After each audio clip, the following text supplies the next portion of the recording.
प्रदेश के मुख्यमंत्री शिवराज सिंह चौहान ने स्वतंत्रता दिवस के मौके पर भोपाल में ध्वजारोहण किया।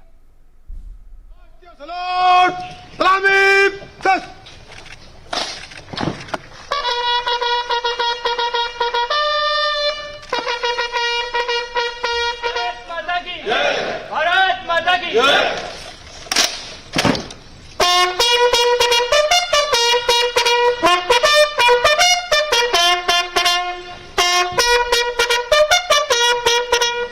उप निरीक्षक एवं सहायक उप निरीक्षक 6500 लोग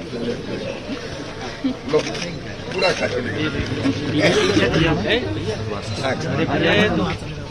तनाव मुक्त होकर मुस्कुराते हुए खिलाओ।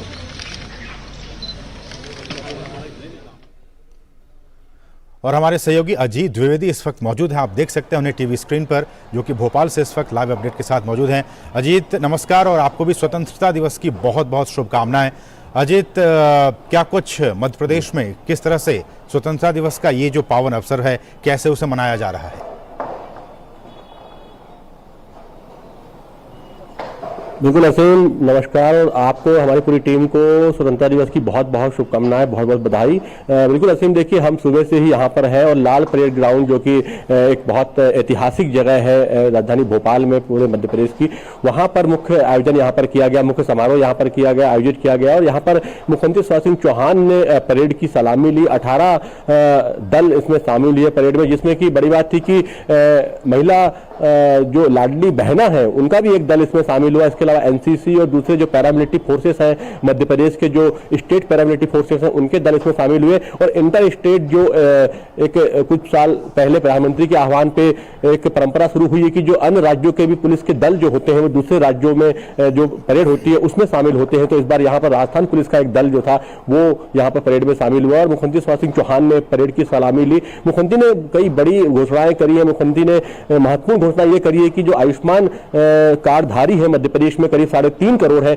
उसका दायरा और बढ़ाया जाएगा और लोगों को भी इसके दायरे में लाया जाएगा। असीम, आप सोच सकते हैं कि 8 करोड़ की करीब आबादी है मध्य प्रदेश में, 3.5 करोड़ लोग जो है आयुष्मान कार्ड धारक यहाँ पर हैं। तो एक बड़ा एक जो कवर क्षेत्र हम कह सकते हैं कि वो है, इसके तहत आता है। साथ ही उन्होंने बात करी कि जो भर्तियां हैं, सरकारी नौकरियां हैं, वो लगातार जारी रहेंगी और 25,000 पद जो है वो भरे जाएंगे मध्य प्रदेश में आने वाले कुछ समय में। साथ ही उन्होंने बताया कि जो भी स्कूटी और जो साइकिल देने की जो परंपरा है, वो कि जो टॉपर स्टूडेंट्स हैं, जो कि उनको स्कूटी या जो ईवी जो है वो उनको दी जाएगी, 2 व्हीलर उनको दिए जाएंगे। और इस तरीके से तमाम उन्होंने घोषणाएं की। साथ ही सीएम आवास योजना, उन्होंने पीएम आवास की तरह यहाँ पे एक आवास योजना का भी उन्होंने आह्वान किया है, यहाँ पर घोषणा की है कि वो भी मध्य प्रदेश में लागू की जाएगी, जिससे कि मध्य प्रदेश के जो निवासी हैं, जो जिनके पास अपना घर नहीं है, उनको एक घर मिल सके। हालांकि मध्य प्रदेश जो है अभी देश के टॉप राज्यों में है, जहां पर ये प्रधानमंत्री आवास और उज्ज्वला योजना और हम कह सकते हैं कि जो इसके अलावा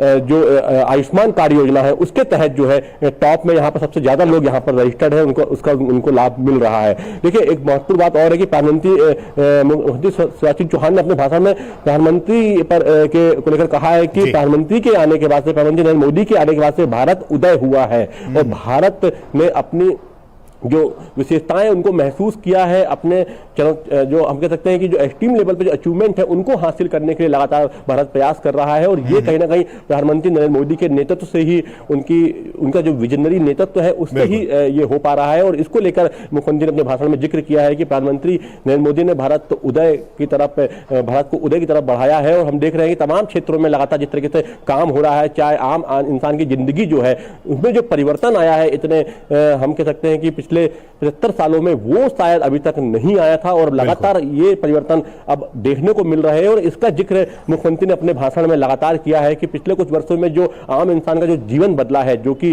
140 करोड़ की जो आबादी है, उसके अलावा जो मध्य प्रदेश की जो आबादी उसमें 8 करोड़ का जोड़ साथ लेकर हम बात करें तो एक बड़ा एक परिवर्तन लोगों के जीवन में दिखाई दिया है। और वो परिवर्तन जो है तमाम जो योजनाएं रही हैं, चाहे वो राज्य सरकार की हो, केंद्र सरकार की जो प्रमुख योजनाएं रही हो, जो कि सीधे गरीब से जुड़ी हुई हैं, और उन योजनाओं के माध्यम से आम व्यक्ति ने आजादी के इतने वर्षों बाद अपने जीवन में एक सचमुच आजादी महसूस करी है, एक वास्तविक आजादी महसूस करी है। चाहे वो गरीबी से आजादी की बात हो, चाहे वो कुपोषण से आजादी की बात हो, चाहे वो भ्रष्टाचार से आजादी की बात हो, चाहे वो तुष्टिकरण से आजादी की बात हो। तो ये आजादी जो महसूस की आप समझ सकते हैं। और प्रधानमंत्री ने अपने भाषण में कहा है कि देश को 3 चीजों से मुक्ति दिलानी है खास तौर पर, जिसमें कि परिवारवाद, उसमें भ्रष्टाचार। तुष्टीकरण और उसमें भ्रष्टाचार। तो ये जो 3 चीजें हैं, ये भी इसको लेकर ही बात की है। और देखिए, ये 3 महत्वपूर्ण चीजें हैं क्योंकि ये कहीं ना कहीं पूरे समाज को प्रभावित करती है। परिवारवाद हमने देखा है कि बहुत सारी जो राजनीतिक पार्टियां हैं जो परिवार को लेकर चलती है और वहां पर बहुत उच्च लेवल पे भ्रष्टाचार होता है। और वो कहीं ना कहीं परिवारवादी जो पार्टियां होती है वो लोकतंत्र के लिए, समाज के लिए सही नहीं होती है, वो समस्या पैदा होता है। हमने देखा है कि कई सारे ऐसी पार्टियां हैं जो कि परिवारवाद को काफी ज्यादा प्रमोट करती है और वो आगे चल के कहीं ना कहीं एक तरीके से हम कह सकते हैं कि भ्रष्टाचार को भी जन्म देती है। भ्रष्टाचार लगातार कहा जाता था कि हमारे देश में भ्रष्टाचार कभी खत्म ही नहीं हो सकता, लेकिन पिछले कुछ वर्षों में हमने देखा है कि तमाम जो चीजें डिजिटल हुई है, जो ट्रांसफॉर्मेशन हुआ है, टेक्नोलॉजी आई है, उसके माध्यम से एक पारदर्शिता आई है और अब वो चीजें हमें बहुत कम दिखाई देती हैं। हालांकि अभी बहुत कुछ काम करने की गुंजाइश है, लेकिन बहुत स्तर तक चीजों पर लगाम लगी है, भ्रष्टाचार पर लगाम लगी है। तुष्टीकरण की बात होती रही है। तुष्टीकरण किसी एक विशेष वर्ग को तुष्ट करना, उसको संतुष्ट करने के लिए तमाम ऐसे फैसले लेना जो कि दूसरे वर्ग के हित में ना हो और उनको उपेक्षित महसूस हो, ये लंबे समय से आजादी के बाद से हम देखते आए हैं। लेकिन पिछले कुछ वर्षों में केंद्र सरकार ने ऐसे फैसले किए हैं कि तुष्टीकरण नहीं, सबका साथ सबका विकास और सबका सहयोग वाली जो भावना रही है उसके माध्यम से काम हुआ है। और हम देख रहे हैं लगातार कि इस तरीके से कि पिछले कुछ सालों में जो एक पूरा एक सामाजिक जो दायरा बना है उसमें हम देखते हैं कि ये चीजें जो है लगातार हमें दिखाई देती है। और अब वो वाली बात जो है बहुत कम है कि एक तुष्टीकरण की जो राजनीति थी वो अब पहले से हम कह सकते हैं कि खत्म हो गई है और उसको खत्म करना इतना आसान नहीं है। सभी का सहयोग इसमें लगेगा, तमाम राजनीतिक दलों को इसमें शामिल होना होगा, उनको भी इच्छा शक्ति दिखानी होगी। लेकिन केंद्र सरकार ने कोशिश की है कि सबका साथ सबका विकास के माध्यम से इस तुष्टीकरण की जो राजनीति होती आई है उसको खत्म किया जाए, उसको समाप्त किया जाए। और उसके लिए भी प्रधानमंत्री ने आज फिर से लाल किले की प्राचीर से उन्होंने आह्वान किया है कि इसको भी लेकर हमें काम करना है। तो ये प्रमुख मुद्दे हैं, देखिए, जो कि कहीं ना कहीं राजनीति से लेकर आम व्यक्ति के जीवन तक को प्रभावित करते हैं। और इन मुद्दों पे सिर्फ सरकार काम नहीं करेगी, प्रधानमंत्री ने आज भी किया, पहले भी किया था जी, क्विट इंडिया, परिवारवाद क्विट इंडिया, से कोई भी बड़ा भ्रष्टाचार क्विट इंडिया, तुष्टीकरण क्विट इंडिया, और लगातार इस दिशा में सरकार और आम जन का भी साथ मिल रहा है। इसलिए हम कह सकते हैं कि आने वाले दिनों में इन तमाम चीजों पर, भ्रष्टाचार की बात हो, तुष्टीकरण की बात हो या फिर परिवारवाद की बात हो, इस पर बहुत हद तक लगाम लगाने में ये सरकार कामयाब रही है। बहुत बहुत शुक्रिया अजीत, इन तमाम ताज़ा अपडेट्स को भोपाल से हम